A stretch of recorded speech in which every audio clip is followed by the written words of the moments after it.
High বন্ধুরা, তো আজকে আমার গ্রাম থেকে এসেছে তিনজন। হ্যাঁ, অনেক দূর থেকে এসেছে আমাকে বিশেষ করে দেখা করার জন্য, আমার দোকানে মিষ্টি খাওয়ার জন্য। হ্যাঁ, মানে আমার ছোটোবেলাকার প্রত্যেক দিনের বন্ধু।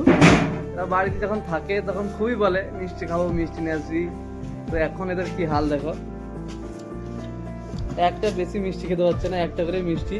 তো দেখো সোহেল আমাদের কি বলবে শুনে একটু বল। মিষ্টি মানে আমরা কালকে যথেষ্ট মিষ্টি খেয়েছি, 2-3টে খেয়েছি।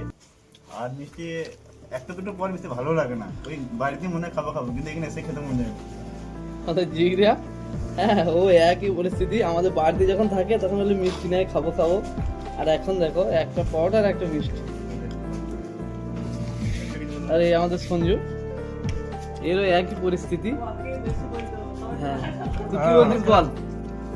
তাও তো অনেক খেলাম। অনেক বলতে এক পিস মিষ্টি, এর থেকে বেশি কিছু খাওয়ার ক্ষমতা নেই। বাড়িতে থাকলে বলে খাবো। এসে খেতে পারছে না। হ্যাঁ,